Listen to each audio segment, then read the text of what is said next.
조국 전 장관에 대한 계좌 압수수색 영장을 법원이 기각한 게 논란이 되고 있습니다. 이 때문에 사모펀드 의혹을 규명하는 게 어려움이 있다는 게 검찰 측 입장입니다.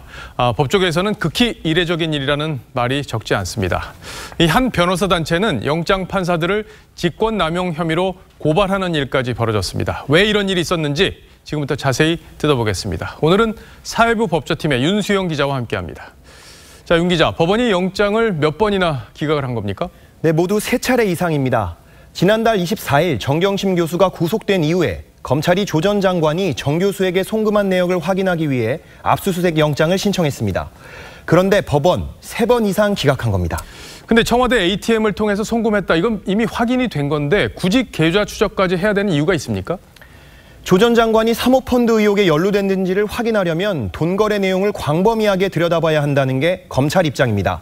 현재 조 전 장관이 사모펀드 관련 투자 의심 자금 5천만 원을 정 교수에게 송금한 정황이 드러났는데 계좌를 추적하면 ATM 주소까지 알 수 있을 정도로 다양한 내용을 확보할 수 있습니다. 그런데 조 전 장관 휴대전화에 대한 압수수색 영장도 기각됐다면서요? 네, 맞습니다. 또 휴대전화를 확보하면 누구와 통화했는지, 어떤 메시지가 오갔는지 등을 알 수 있습니다.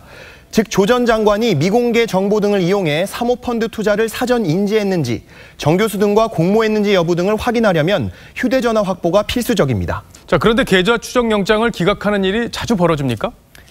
통상 이메일과 휴대전화는 법원도 영장 발부를 신중하게 판단합니다. 워낙 개인정보가 많이 담겼기 때문이라고 하는데요. 하지만 계좌 추적은 자금 흐름을 들여다보는 데 필수적이어서 상대적으로 기각률이 낮다고 합니다. 자, 그런데 법조계에서는 당연히 이번 건은 좀 의아하다 이런 얘기들이 나올 것 같아요. 실제 분위기는 어떻습니까? 네, 맞습니다. 직접 들어보시겠습니다. 금융, 특히 사모펀드 사건 같은 경우는 자금의 흐름이 굉장히 중요하거든요.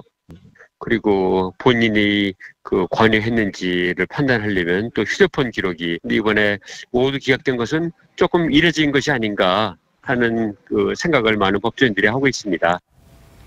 자, 그렇다면 이 영장 기각 어떤 판사가 했는지 이 부분도 좀 설명을 해주시죠. 현재 서울중앙지법에는 신종렬, 임민성, 송경호, 명재권 판사 이렇게 총 4명의 영장 전담 부장판사가 있습니다. 결정은 컴퓨터를 이용한 무작위 배당으로 진행되는데 2인 1조로 나누어 한 주씩 돌아가면서 구속영장과 압수수색 영장을 나눠 맞습니다. 조 전 장관 관련 영장이 청구된 이번 주에는 명재권, 송경호 두 판사 중 한 명이 기각했을 가능성이 높습니다. 명재권 판사는 조 전 장관 동생의 첫 번째 영장, 이걸 기각했던 그 판사 아닌가요? 네, 맞습니다. 당시 돈을 준 종범들은 구속하고 돈을 받았다는 동생은 풀어줘 논란이 됐었습니다. 자, 그래서 변호사 단체에서 판사들을 고발까지 한 거군요. 네, 지난달 17일에 보수 성향의 변호사 단체가 조 전 장관 관련 영장을 기각한 판사들을 직권남용 혐의로 서울중앙지검에 고발했습니다. 이야기 들어보시겠습니다.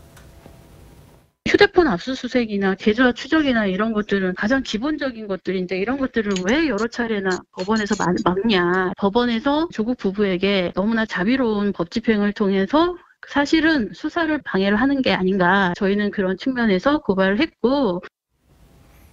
이 영장 기각이 조 전 장관이었기 때문에 벌어진 일 아니냐, 이것도 좀 따져봐야 될 텐데, 이 조 전 장관이 청와대 민정수석을 지냈단 말이에요. 계좌, 휴대전화 다 민감한 정보가 담겼을 수 있는데 법원이 이런 점도 좀 감안을 합니까?